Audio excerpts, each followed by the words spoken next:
La Escolta, Lizarran jaiotako punk musika taldeak bere lehenengo maketa atera du 2023ko otsailean, que comience la tempestad izenekoa. Eskorbuto, Cicatriz eta Black Sabbath bezalako taldeak erreferente izan da, soinu azkarra eta bizia egiten dute. Pau Berrueza bakarlari bezala hasi zen musika sortzen. Lizarrako kaleetan sortutako melodiak esperimentatzen. Gainera, proiektu ezberdinak ditu eskuartean. Melokoton Gigante taldearekin eta gaur egun zaunka musika taldean basu jotzaile moduan hasi da.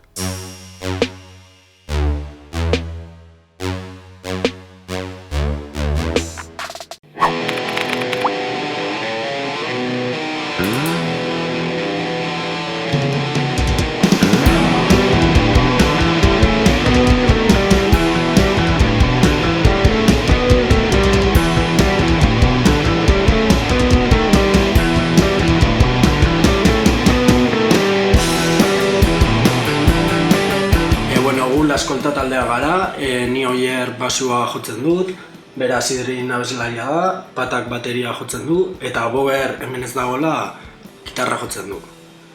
Eta hemen Lizarrako talde bat gara eta hori da. La Escolta izena jarri genion gure lagun bat Moskor zebile, eta zegoelako eta boligrafo batekin joten zen Lizarra sotik jartzen La Escolta el Rey, Felipe VI drogas y rock and roll.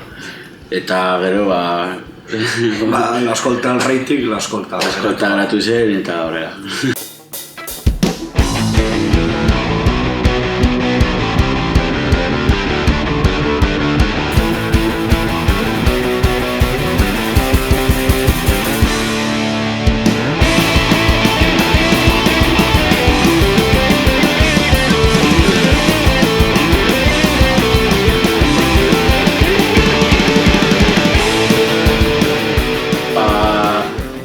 Eta biok elkartu ginen, orain dela 3 edo 4 urte, eta Oierrek bizi zen etxean, hasi ginen gure lokala montatzen, la Casa Las Ratas, eta hor hasi ginen birziklatzen musika ekipoa, bateria baita ere, katxarro apurtuekin hasi nintzen. Makillekin eta argia pintxatuta. Hori bakarri gauetan, ensaiatzen genuen, farola pizten zenean. Eta gero elkartu ginen egun batean Boberrekin, eta ikusi genuen hori ondo zijoala eta proposatu genion Boberri talde bat egitea eta motivatu zen eta aurrera jarratu genion. Eta gero ni 2022ko maiatzean Ama Virginiako txosnetan Lizarran beraiek zeuden abeslari bat bilatzen ez. Baina ni kontzertu guztietan june zen kontzertuetan azkeneko abestia abesten nuen. Eta Sugarran egin zen kontzertu bat. Eta kontzertu horren jarraian esan ziate ondorioz abesten. Maketaren grabaketarekin hasi ginenean, erabaki genuen abeslari bat behar genuela. Oierrek eta Boberrek ezin zutelako ukitu eta abestu ukitzen dugun moduan eta abesteko ez dakit. Oso azkarra zelako. Finean ukitzen dugu azkar eta elaboratuta, ez? Eta azkenean erabaki genuen Sidrini fitxatzea gure kuadriako laguna delako eta beti abesten zuelako eta gure kontzertuetan beti gotzen zen eta espektakuloa ematen duelako. El showman. Que comience la tempestad, osea, daukan esentzia azkenean erreflejatzen du kaosa eta borrokatzeko beharra eta ez azkenean guk hasi ginen COVID-an elkartzen eta azkenean letra da, tras la calma volverá la tempestad, ez? Badago horren atzean letra bat baino gehiago, badago bizi baldintza, ez dakit. Bero gure bakarradeko sozialki hitza eta hori, eta baita ere reflejatzen du gure bizi baldintza, gure bizi modua, nola sortu dugun talde hau, eta ez talde bezala, baizik eta lagun erlazio bezala, eta ez dakit. Gure kotasuna bezala. Hori da jendea ez du sinetxe behar. Hor dauden gauzeta hitz egiten dugu. Maketa grabatu dugu Unai Lajerekin, Txutiarekin, dela gure laguna, eta grabatu genuen 3 batera. Klaketarekin guretzat ez... Guk ez dakigu ezer musikaz, daramagu urte batzuk instrumentuak jotzen, azkenean, eta... Erabaki genuen guztiok batera grabatzea, eta gero ahotsak eta aparte egin nituen. Eta gero koroak eta gure lagunekin egin genuen afari bat, eta grabatu genuen. Gure maketan sartu ditugun abestiak, sortu ira pixka bat modu berezi batez, gauzkagun erritmo batzuk, duela urte askotakoak, eta joan gara sartzen erritmoak, ez? Eta improvisatzen lokalean, eta gero Jerrek eta idazten ditugu letrak, eta ikusten dugu zer erritmoarekin enkajatzen duen, eta...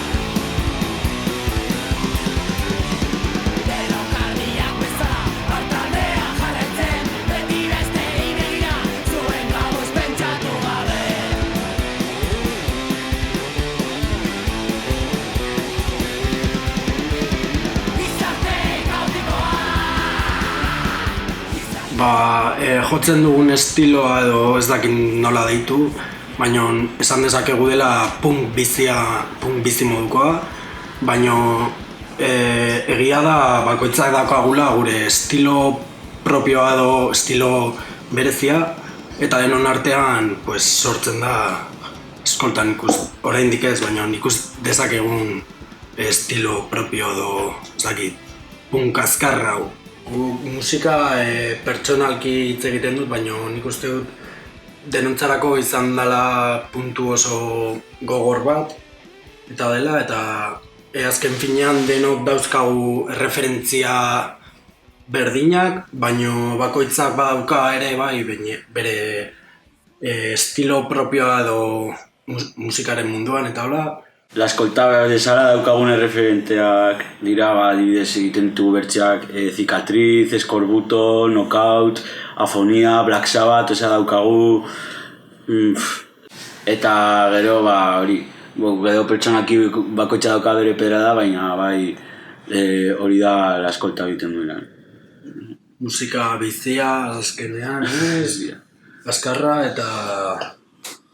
Hemengo punkarekin, Euskal Herriko punkarekin denok hasi ginela kalera ateratzen, La Polla, Eskorbuto eta olako talde guztiak entzuteko geratzen ginen kalean, baina gero joan gera azten denok eta bakoitzak hartu du bide bat, ez? Honi adibidez joaten da bidetik Motorhead eta olako taldeen bidetio. Bero honi joaten naiz, ni segin naiz pizkat La Polla, Cicatriz eta zonaldeko taldeak gehiago entzuten, eta Lizarrako artista bat egin zuela, dela Abi Sink, dela Alonso Lizarrako mutiko bat, beti egon dela Lizarrako movida musikalean kartelak egiten, bere lana hor jartzen, eta nik, eskolta partez beti egon nahi sartuta aiegiko txarangan, beti egon naiz, beti gustatu zait asko musika eta bere mundua eta orain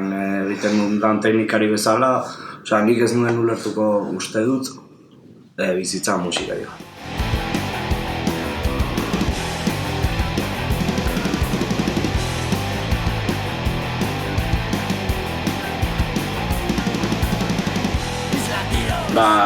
Adibidez, ni pertsonalki kontzertu batean nagoenean edo ukitzen nagoenean adrenalina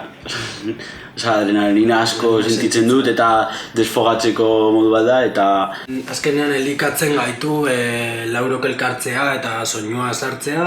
Nik uste dut danontzako musika izan dela puntu oso oso garrantzitsua eta hor gabiltzala musikaren ibilbidean pixka bat orain ezagutzen eta esploratzen eta espero dugu urte askotarako izatea, ez bakarrik eskoltaren mundua dola, baizik eta sozialki eta ez dakit, horrek mugitzen duen guztiarekin batera. Nik esperientziarik ez dakit gogorrena edo izan zen konfinamenduan eman genituen kontzertuekin, gure lokalan, La Casa de las Ratasen, eta izan zen hori increíbles bazeuden restrikzioak, inork ez altzen etxetik irten taula, eta hor geunden 50 edo 60 edo 60 pertsona. Pertsona, bai. Eta hori, izan zen oso nabai kontzertu hori. Eta gero beste kontzertu bat nik uste etxean egin zelako eta ni pertsonalki hasi nintzelako Ama Virgineko kontzertua Lizarrako Txornetan maiatzetan.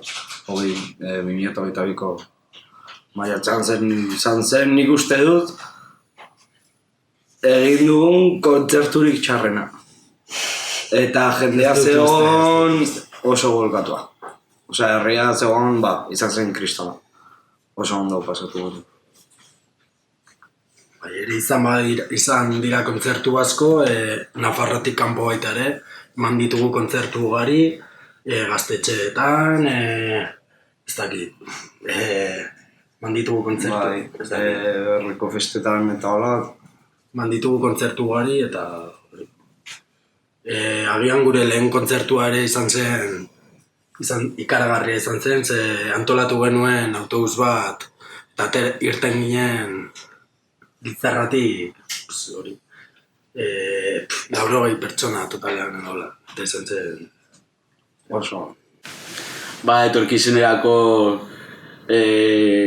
gehiena lokal bat, oraintxe bertan arazoak izan ditugu eta lokalik gabe geratu gara, eta hori primordiala da, azkenean gure proiektua aurrera eramateko espazio bat behar dugula eta guk eta talde guztiak. Azkenean Lizarran eta toki guztietan oso zaila da toki bat doain edo eskuragarria izatea eta hori da denok nahi duguna kulturarentzako eta hori irtenbide gehiago ematea eta hori horren zain gabe eta horren... Torkizunean gustatuko litzaiguke nik uste dela orain gauden moduan jarraitzea, kanpoko presio esternorik gabe, gu gustatzen zaigun musika egitea, nola egiten dugun ere gure erara, inorrez ere esan gabe, eta azken finean bai jendearentzat, baina egin musika egitea gu gustuko dugun musika jotzea.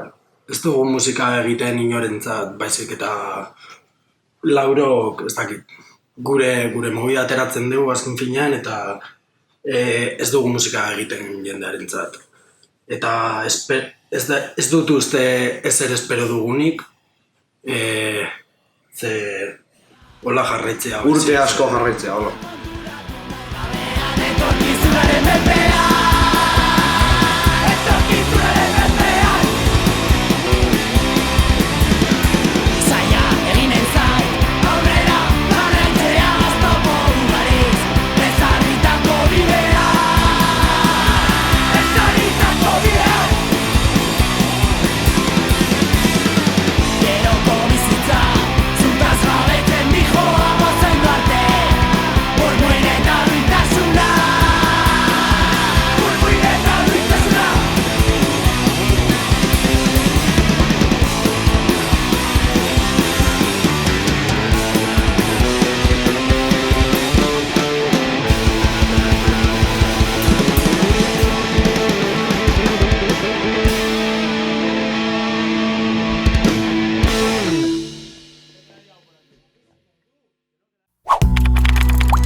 Ni Pau Berrueza Sadaba naiz, eta hemengoa Lizarrakoa, musikaria eta irakaslea.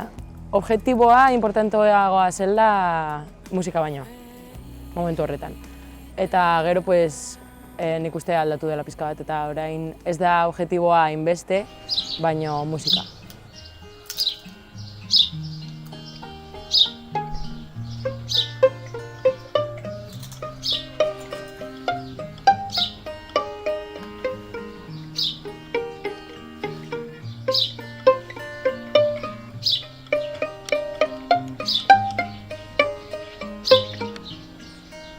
Isiltasunak nontzauden galdetzen dit, noiz nahi zure izena, ni aldiz oiukatuz, noiz nahi egutegiko horriak aurpegiraturik. Zenbat gau pasatu dudan itzari, zauet zaudenetik.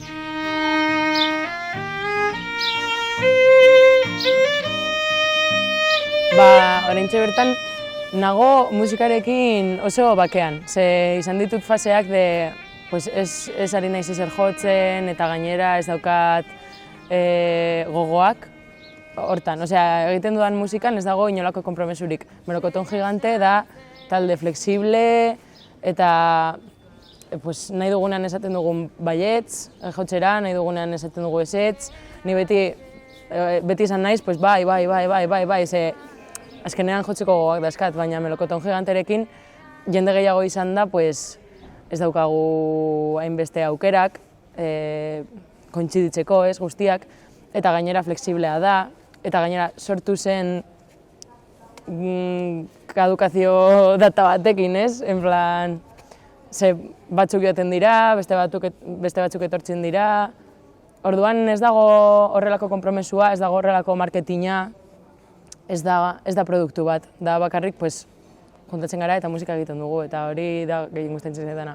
Orduan, momentu honetan nago super posik, momentu musikal honekin.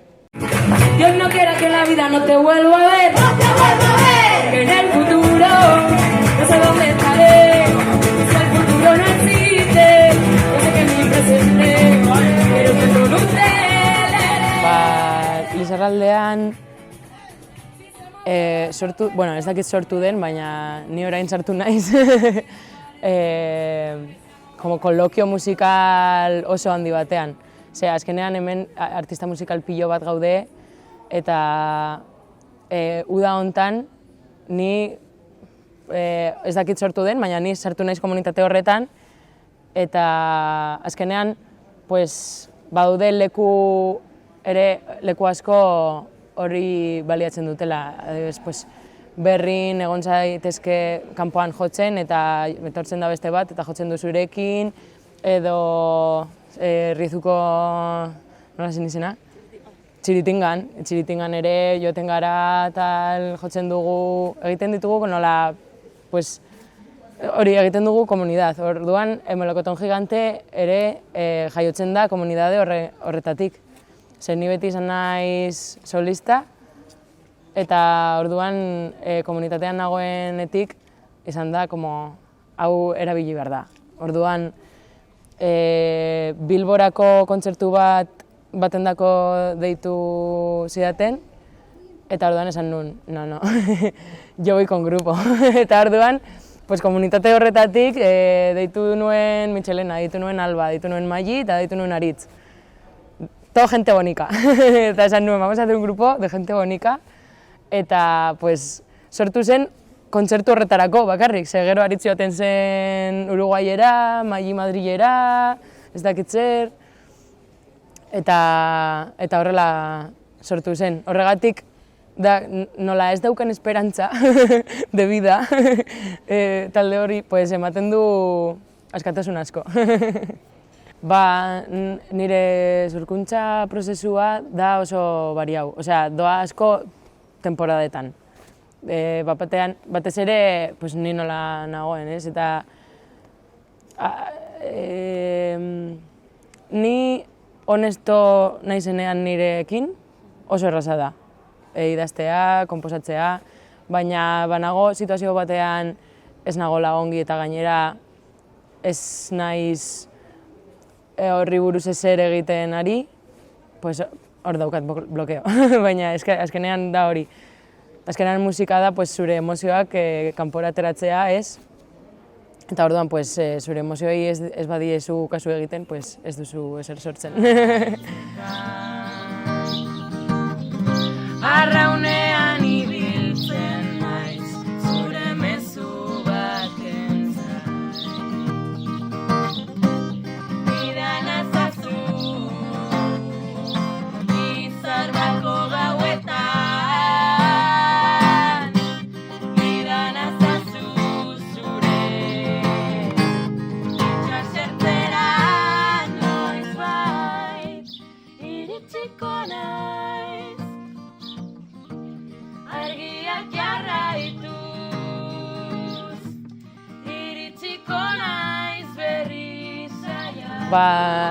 Nik egiten dudan musika, hasieran deskribatuko nuke full kantautor protesta, zeiren akordeak abesti bat egiteko, tampoco muy, eta letra beti zeukan protesta, edo feminista, edo anarkista edo inolako protestak, egunerokoak. Eta orain ja, nahiko nuke beste estilo batzuk ukitzea, ze azkenean berez ni entzuten dudan musika eta gustatzen zaidan musika ez da inbeste hori. Orduan, hori ere uste dut ari dela ikusten azkeneko kontzertuetan, pues, ari garela pues, beste gauza batzuk jotzen, o nahiz eta abesti berdinak diren, instrumentu gehiagorekin edo desberdinekin edo estilo aldatzen. Orduan orain, pues ez dakit, igual esango nuke dela countryago, ez dakit. Nirentzat referente beti izan da Librando el Corazón, beti esaten dut, eta kontzertutan beti jotzen dut bere abestiren bat. Iruditzen zaidalako referente dela en el sentido de letretan eta baita ere musikan kontatzen du egia, osea, bere musika egiaz beteta dago eta hori nabaritzen da. Bera jotzen duenean eta beste edonor jotzen duenean ere nabaritzen da. Eta orduan nirentzat referenteak dira, pues, hori, egia erabiltzen dutenak musika egiteko. Adibidez, Frankozian ere iruditzen zait hori egiten duela. Lehen igual gehiago ere bazen Txabela Vargas bere letretan ez daudela makillatuak. Dira, tal cual. Hori izango litzateke nire referente egia. Niri musikak niri pertsonalki eskaintzen dit leku bat non izan un showman. Osea, ze kontzertu batean gaudenean, batean daukazu lekua eta daukazu ahotsa eta egin alduzu nahi duzuna eta hor zaude esan nahi dut. Daukazu lekua eta hori iruditzen zait super guai eta jendea ikusten eta txalotzen da nola un subidon que niri hori da gehien gustatzen zaidana ematen didana musika. Eta gizarteari nire ustez ematen diola ez dakit, nola ate bat empatiaren txat, ez? Ze baita ere denak daude a lo suyo eta musikarekin pues, entzuten duzu beste norbait, esaten zerbait igual identifikatzen zarela, o igual identifikatzen duzula beste norbaitekin. Orduan, nola, ateratzen dizu zure baitatik eta egiten dizu empatizatu zure entornoarekin nire ustez. Nirentzat nire ibilbidean momentu polit bat izan da azken boladan Bilbon egon naiz bizitzen eta bertan beti, osea, bertan eman ditudan kontzertuak beti izan dira mundialak eta esango nituzke pues, kontzertu horiek guztiak. Baina egon zen momentu bat geudela Basauriko gaztetxean, Txarraskan, eta bertan jo behar nuen eta justo ni negoen pues, temporada batean ez nuela musikariekin ezer egiten eta ez nituela gogo handirik horrekin jarraitzeko. Eta kontzertu hasieran, osea, bakarrik hasi nintzen gitarra jotzen basen gainera Liberando el Corazonen remix bat, eta, osea, ja hasieratik jendea hasi zen eta izan zen como, joe, hori ikustea eta hori sentitzea hasieratik, osea, oso abrazau. Eta niretzat momentu hori, osea, ez dut inoiz ahaztuko. Ni etorkizunean ikusten dut nire musika, espero dut, horrela izatea, baina ikusten dut nire musika oraintxe bertan dagoen bezala. Edo igual, oraintxe bertan dagoen bezala, baina grabatuta. Baina esan nahi dut, orain bezala, en el sentido de, ez dela produktu bat. Ze hori ja, ez zait gustatzen. Ze gainera, zure musika produktu bat bihurtzen duzunean, zure bizitza ere produktu bat bihurtzen duzu modu batean. Ze azkenean zurea den gauza bat ari zara saltzen. Osea, zure barnetik aterata. Orduan gustatuko litzaidake grabatzea eta kaleratzea azkeneko abestiak, baina bakarrik jendea entzuteko, berez. Ez horrekin marketing egiteko edo tal. Eta jotzen jarraitzen gustatuko litzaidake, baina horrela, de patxorra.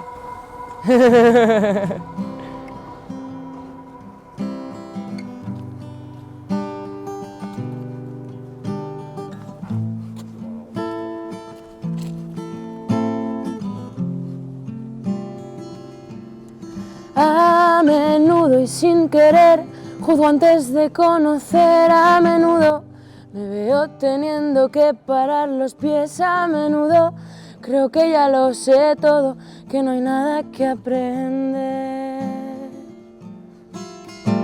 Se me olvida que hay entornos muy diversos, que hay personas diferentes con sus uñas, con sus dientes, con sus risas, con sus besos. Me veo poniendo peso a aquello que aún no sé.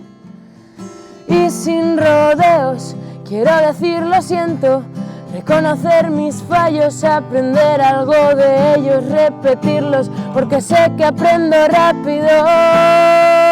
Pero al tiempo también olvido y pido paciencia a mí y a las que quiero, porque la vida es un proceso de autocrítica, intentos, y quiero teneros cerca y ayudarnos entre todas y romper esas barreras que están obstaculizando el entendimiento.